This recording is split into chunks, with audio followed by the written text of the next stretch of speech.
Welcome back. After 27 years in public office, Dane County Executive Joe Parisi is deciding to retire this May. And joining us now for a sit-down is the man himself. And thank you so much for joining us. Thanks for having me. First, I want to get a sense of why now?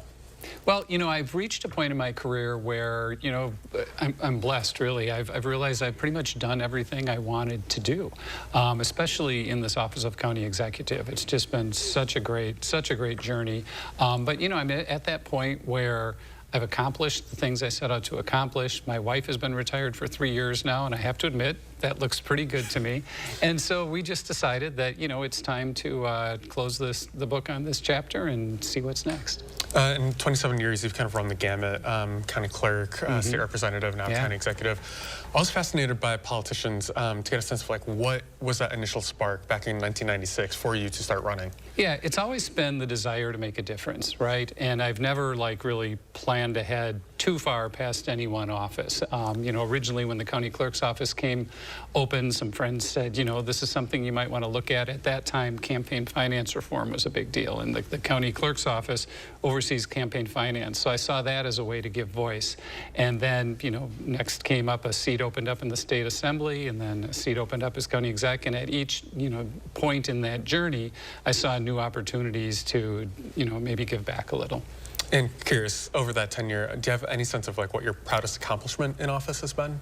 Yeah, that's a pretty interesting question. A couple folks obviously have asked me that. And, I think there's not one specific, thing I can point to. What I feel so fortunate about, especially in the office of county executive, is I've been able to, take part in so many different initiatives, be it, initiatives to help, people who are suffering from food insecurity, people who are suffering from homelessness, mental health challenges, working on our climate work. There's just so much that, I've been able to be part of, certainly not all myself. It's always been a team effort addressing. And that's what I've liked about this. It's not just one specific area. There's just a lot of different challenges one can, have a difference and wrap your arms around and do something about. And so you've obviously lived and, participated in many historical events. I remember seeing you back during 2011 Act 10 wearing the orange t-shirt. How has politics kind of changed over the 27 years that you've been in office? Yeah, I mean, unfortunately, and this won't surprise anyone, it's become more divisive. It's become much more challenging, certainly, for people on the right and the left to get together and problem solve. Sometime around the time I was in the state assembly, in particular, there seemed to be this evolution in kind of the approach that a lot of folks had, that if you disagree with someone, you're supposed to dislike them. And I never felt that way. I always felt that, I don't always agree with everything maybe my opponents might be saying, but I think it's important that we listen to all sides, and when we come together and forge solutions together. And right now we're at an extremely, as folks know, polarized point in our politics, and I'm hoping that maybe this is going to be the time when people step back and say, it's really enough is enough. We're all on this same planet, all in the same community, and despite our differences, we do need to figure out a way to work together. And it's been kind of a tumultuous couple of years on the county board level, too.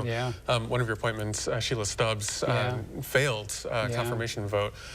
Has any of that factored into your decision to step away now, or I guess what do you think of county politics going forward from here? Yeah, you see it even at the local level, too. It's a lot more rancorous now than it used to be, but it certainly didn't have anything to do with my decision to move on. I mean, as you mentioned, I've been in politics a long time. I've gone up against folks like Scott Walker and Robin Voss, and it's unfortunately, it is part of politics.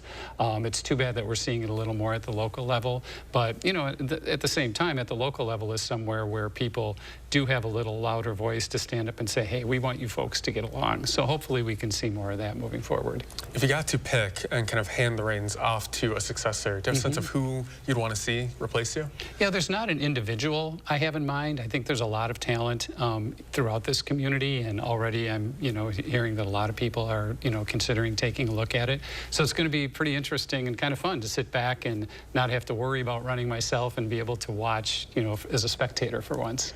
Anybody that we should have on our radar here? Yeah, well, I'll leave it to people to come forward themselves. I mean, some people have had some private conversations with me, but my guess is we'll start hearing publicly pretty soon. And just kind of curious, nuts and bolts, we talk about continuity, you're stepping down in May, but you also have some time left on your term. Yeah. What happens to that county executive position there? So when there's when someone leaves before their term is over, in the case of a county executive, the county board chair will become interim for up to 30 days and then appoint an interim to serve until the special election occurs.